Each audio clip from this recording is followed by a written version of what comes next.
One of these things is not like the other.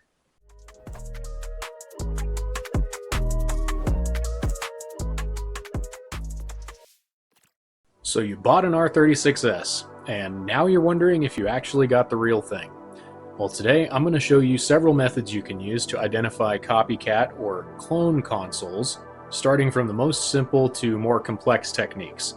If you haven't yet bought yourself an R36S and just want to know how you can avoid accidentally purchasing one of these fakes, skip to section 5 or this point in the video. So as you can see here, I have two very similar boxes, each containing what was sold to me as an R36S handheld console. Obviously, one of these is the real deal, and one of them is fake. You can probably guess which is which just by looking at them. Spoiler alert, this is the box that the real R36S comes in. Let's disregard the overall condition of the boxes because the fact that the other box got damaged in the mail isn't something that we care about. What does matter is the style of box that was used. As you can see here, the real R36S comes in this nice sliding top style box. Overall, the construction is more durable and rigid than the box that the fake arrived in. As you can see, it also has these logos here on the bottom corner and on the top corners, showing the backside of the console down here and the R36S model number, as well as the screen resolution in this logo right here. There are also some small differences on the side of the box where the color of the device is indicated, but the point is I've ordered several genuine R36Ss and they all come in this style of box. Now if we move over to the box for the clone, you can tell that this is completely different. It's just your standard box with flip-up end flaps. We're missing the logos for the R36S model number as well as the screen resolution, and the side of the box where the color of the console that was included in here is indicated is completely different. You have all of the different colors listed here instead of just a few options here, which will change based on the color that you order of a real R36S console. The last notable difference when it comes to the packaging for these devices is this plastic tray that the device comes in inside the box. The one that came with the clone console is noticeably thinner plastic, very thin, very flimsy, which is probably why it got so crumpled during shipping.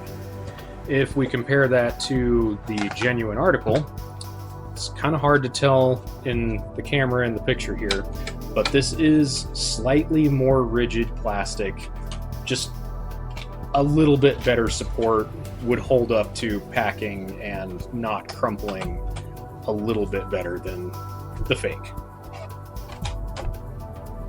As far as inclusions go, both consoles come with the same stuff.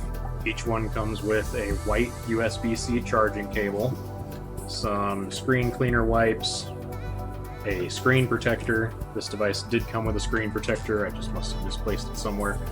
And they both come with the exact same manual. They both come inside these little thin plastic dust cover bags, and that's kind of where the similarities stop. So if we start with an inspection of the real deal, one of the first things we can check is the quality control stickers.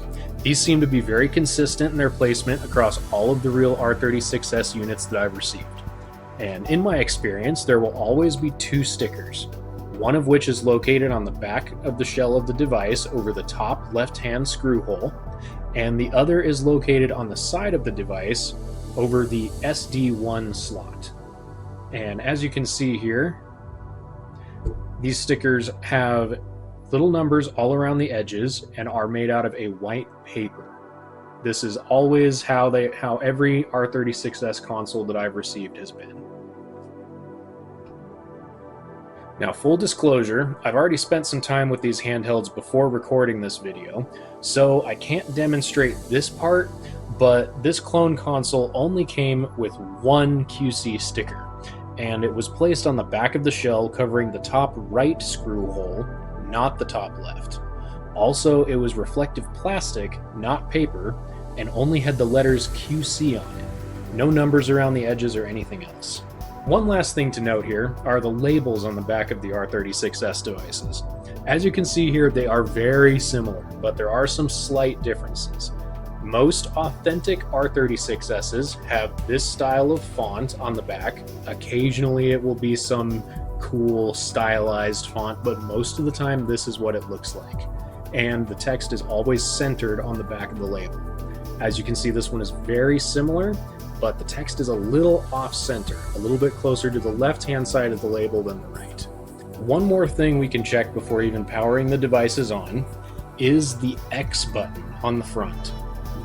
The eagle-eyed among you may have already noticed, but for some reason, most clone consoles use a different font on the X button than what is found on a real R36S. If we take a close look at the X button on the real console, you can see that the font is a little bit more bold or blocky than what I'm about to show you on the clone console. And the font is stylized in such a way that the lines of the X on the top and on the bottom are flat and horizontal.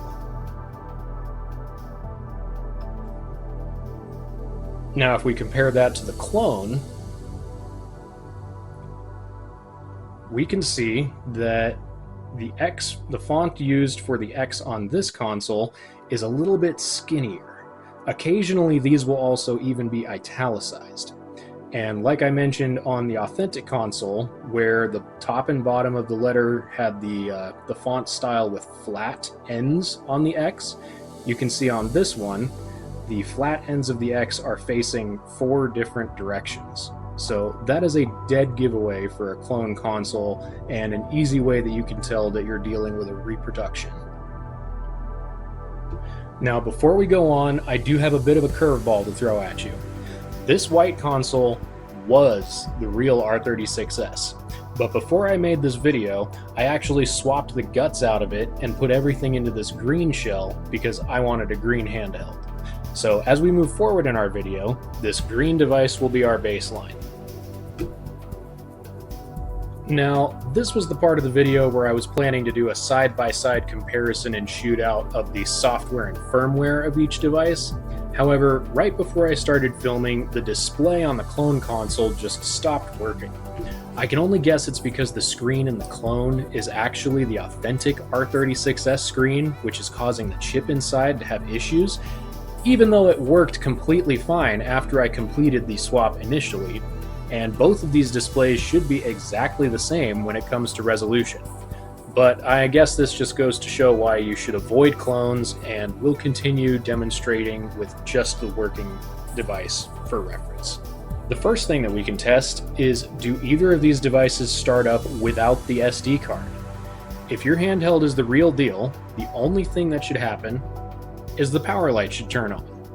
The screen should stay black and nothing else should happen, because all of the BIOS and system files should live on the SD card. Unfortunately, because of the display issues, I can't demonstrate this part for you, but I can tell you that when I was experimenting with this clone, it would not only start up without the SD card, but it would display a boot logo, load an EMU-elec error message, and then continue to eat a bowl of boot loops until you powered it off manually. This is a dead giveaway that this is a clone console, because only clones come with the built-in internal storage and firmware required to do this. This might seem like a positive, because if your SD card becomes corrupted, all you have to do is insert a new SD card into SIM card slot 2 with new games on it, and you're good to go and back in business. You'll never need to reflash an OS onto your card because the OS is built right into the device. Cool, right?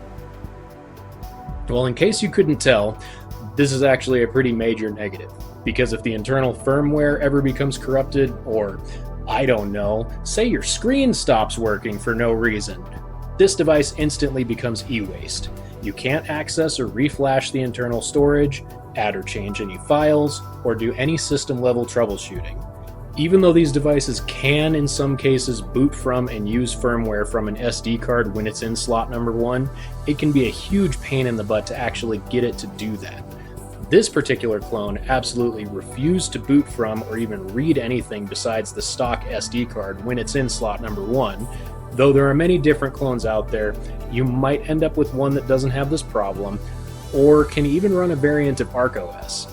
But I don't suggest playing this lottery though, as you're more likely to just end up with something that becomes useless at the first sign of trouble. Now, if we boot up the real R36S using the stock SD card, we can see a few things. The first is that screen that it just displayed showing the R36S console and the words Open Source Console. This is what it should look like, no extra text or anything else. This part can be pretty easily faked on clone devices, but it's usually they add some extra words like please wait or things like that, so this loading screen looking like that is a good sign. Now, once the device loads into the front end, we can see this style of graphical layout. This is actually exactly what the clone console looked like when it loaded up too, so this menu doesn't tell us a lot. We can, however, dig deeper into the system information pretty easily and see exactly what's running on our console. To do that, go ahead and hit the Start button to bring up the system menu. Now we can see right here, if we scroll down to the bottom, that it is running ArkOS version 2.0. And at the very bottom of the screen, it says Emulation Station version 2.0 as well. This is a good indicator that the hardware inside of our device is a genuine R36S. One final way that we can test a handheld to see if it's the real deal is to try to boot up our own SD card with authentic R36S firmware flashed onto it. This is a card that I've flashed with the most recent version of ArkOS for the R36S. And luckily, even with a broken screen, I can still show you what will happen if we put this into our clone console.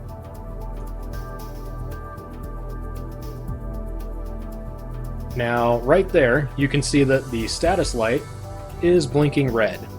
That means that an SD card with incompatible software and firmware has been put into SIM card slot number 1. So we'll just go ahead and power this back down. And since I know that this SIM card has authentic, verified R36S firmware on it, we can then assume that this is a clone console.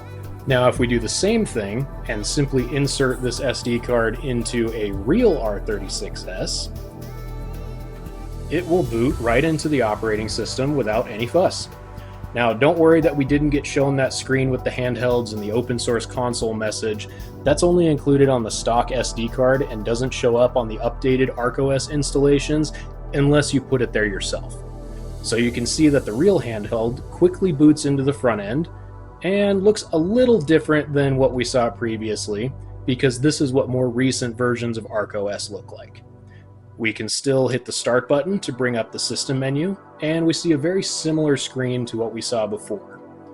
And if we look down at the bottom right here, we can see that this is also running ArkOS version 2.0 and Emulation Station version 2. This proves that this is an authentic R36S, because a fake would not be able to boot from this SD card with authentic R36S firmware. The final method that we'll go over today for a way that you can tell if your handheld is real or not is by physically inspecting the board and chips inside the device. This can be done without taking the device apart if you have a clear case and can see the board, like in the case of our green device here. What you're looking for are these two chips right next to the volume control, two black squares right there. These are the RAM chips, and a real R36S always has two of them. I'll go ahead and open up both of these devices so that you can see the internals in detail.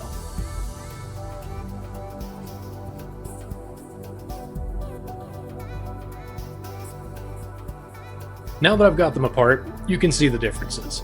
The most notable is the RAM chips. As you can see here, the clone has this one large chip right here, as compared to the two on our real R36S device. Now, they are both using the Rockchip RK3326, as you can see from the text on the chip right there. And both of these devices state that they're using the R36S-V12 board. But as we can see here, that is not the case. But just to compare it to our authentic board right here, which again originally did come out of this shell, but I like the green better, so I moved it over to this one. And yeah, otherwise they're quite similar, but the main giveaway that you can tell that this is the real and this is the fake are the RAM chips right next to the volume control on the left-hand side of the device if you're looking at the back of it. So how do you avoid buying clone R36S devices and make sure that you're getting a genuine R36S? Well, the bad news is that just like the consoles themselves, the listings for clones are basically identical to the listings for the real thing. And clones will almost always be a better deal to try to entice you into impulsively buying one. Also, it seems like there are always more color options in stock for the clones, while sellers for the real units usually only have black, white, and red in stock. The good news is there are several reputable sellers out there which only sell the real thing, so once you make sure you're buying from one of them, you're in the clear. I've also posted a link in the description for one of the best wiki pages containing all the info you could ever want regarding these devices, including links to 3 of the most well-known AliExpress stores that only sell real R36S consoles. If you came here looking for those links, just click the link for the handhelds.wiki page, scroll down to the FAQ section, and then check out the 3 AliExpress store listings and see which one has the best prices on the devices right now. And if you're familiar with AliExpress, then you know that depending on the day, prices change. So just shop around and see which store has the best price. And with that, now you have most of the ammunition that you need to make sure that you're getting a real R36S handheld. If you found this video interesting or helpful, feel free to leave a like so that others can find it more easily. If I made a mistake, be sure to tell me about it in the comments. If you made it this far, thanks for watching, and GG's.